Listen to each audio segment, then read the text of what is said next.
To all who come to this happy place, welcome.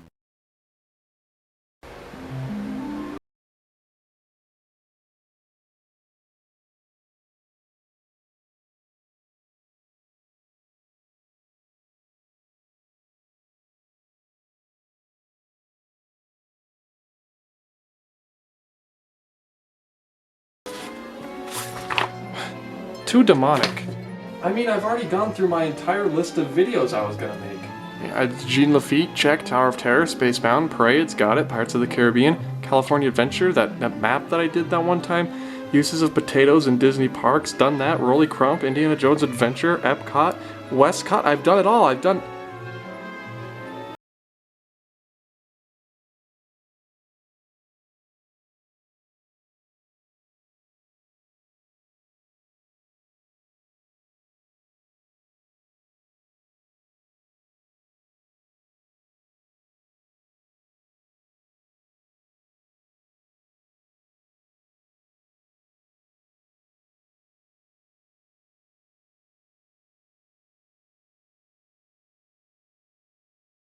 Welcome to Offhand Disneyland. Disney is a great company, but everyone makes mistakes, and today I'm here to talk to you about a few of those mistakes. Today we're going to talk about the times Disney messed up.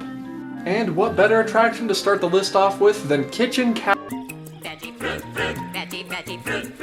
Kitchen Cabaret was a 13-minute long audio animatronic show that was present in Epcot in the Land Pavilion on opening day in 1982. It was very similar in feel to the Country Bear Jamboree, just, replace all of the scary bear animatronics with scary-looking fruit animatronics that played blues instead of country, and you got Kitchen Cabaret. Now, most people might not consider this attraction a full-on failure. In fact, some people remember it quite fondly. I'm just here to say that it is terrifying. I mean, look at this footage. Ooh, at least it promoted healthy eating, so it had that going for it. You had songs like Chase Those Mealtime Blues Away by Bonnie Appetit and the Crackpots, and The Stars of the Milky Way Galaxy by the Dairy Goods. I mean, sure, it was promoting healthy eating, but I mean, you can kind of do that with Living with the Land. You go through the greenhouse and you see all the healthy fruits and vegetables that are available for everyone to eat and be healthy. But unfortunately, the songs for the show were a little bit outdated, so with the 90s coming around, they decided, hey, why not make this hip and cool for the young kids?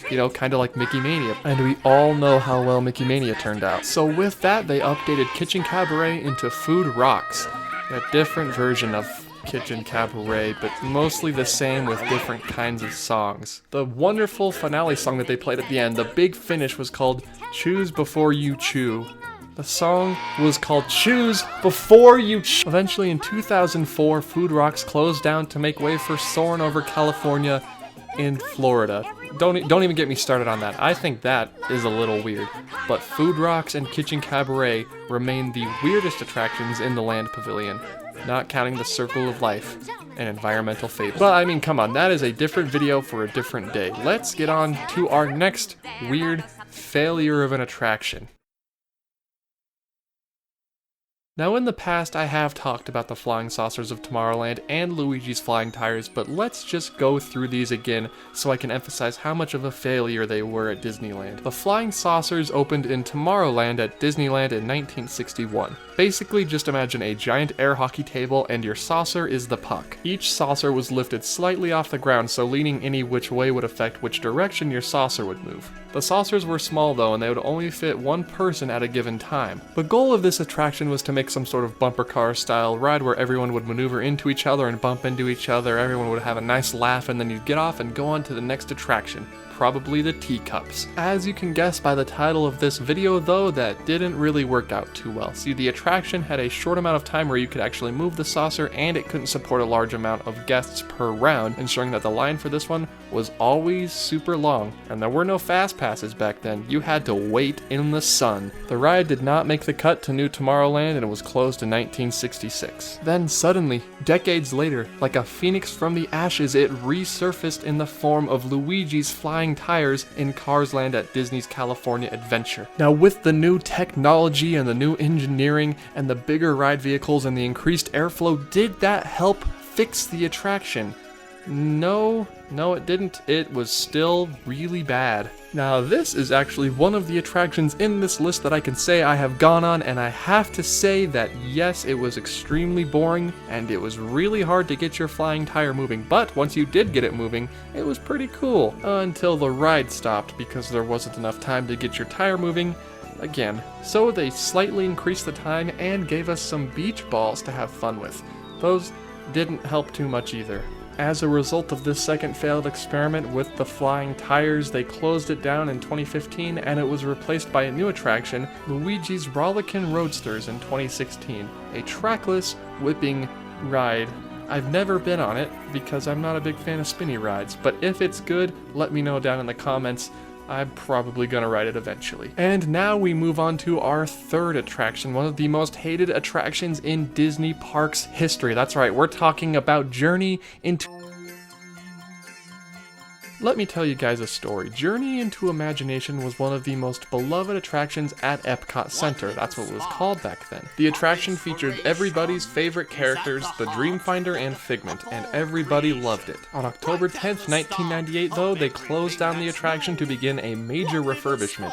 People didn't know what this refurbishment would bring, but people thought it would be good. They thought it would be. It wasn't. On October 1st, 1999, an attraction called Journey into Your Imagination opened up in the same show building as the previous Journey into Imagination. The new attraction took guests on a tour of the Imagination Institute, and they would be test subjects for a new invention called the Imagination Scanner. The whole tour was hosted by Dr. Nigel Channing, played by Eric Idle from Monty Python. Now, while Eric Idle did do a good job, the new attraction was, it wasn't great. I'm showing footage of it here, and while the effects were really good in this attraction, the original spirit of Journey into Imagination was absent in this version. When the attraction begins, guests are told they have absolutely no imagination, and they have to go through all these different kinds of tests in order to get their imagination working again. Gone from the attraction were Figment and Dreamfinder, and even the original song from Journey into Imagination, One Little Spark, was absent. The attraction closed down only 2 years later because guests absolutely hated it. The ride was criticized over Figment's reduced role, the removal of the Dreamfinder, directly insulting riders, and having nothing to do with the original attraction. On June 2nd, 2002, due to popular demand, Journey into Imagination with Figment opened. And yes, Figment was back, as was the song One Little Spark with new verses. The Dreamfinder, though, was still absent from this version. The ride sits there to this day, mostly unchanged, with rumors of an inside-out version of the attraction coming in the future. Let me know what you guys think down in the comments. Do you think that they should redo Journey into Imagination featuring inside-out characters, or do you think they should revert it back to the original version of the attraction with the Dreamfinder? Let me know down below, guys. I'd love to hear what you think. I think my favorite part of Journey into Imagination with Figment is that it is essentially making fun of Journey into Your Imagination. Dr. Nigel Channing tries to take the whole thing so seriously like in the previous version of the attraction, but then Figment just comes in and messes everything up and makes it all fun and original Journey into Imagination again.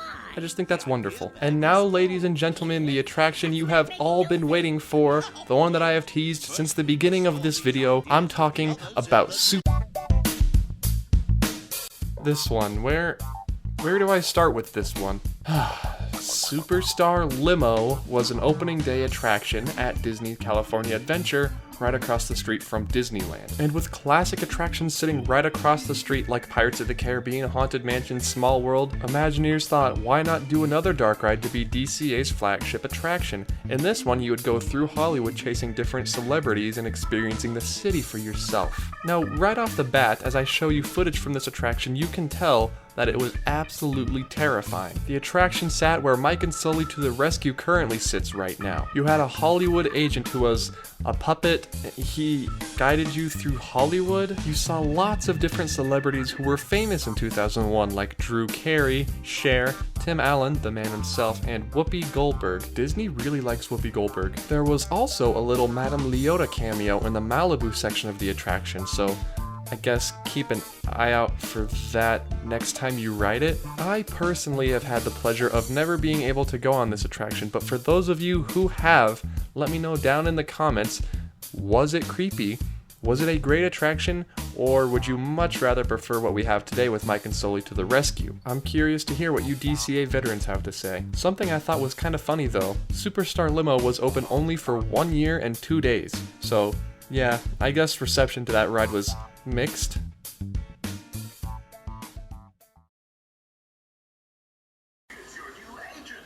Alright, that's about as much of that as I can handle. Now, what do you guys think of today's list? Do you think it was bad? Do you think I was being unfair? Let me know down in the comments below, and as always, everybody, thank you so much for watching. Make sure to follow me on Twitter and donate to me on Patreon. Thank you for all the stuff that you guys are giving me, and a very big shout out to my patrons. I'm going to have these names going up the screen here at some point so you can see all my different patrons and all that they've done for me. So go pledge down at patreon.com.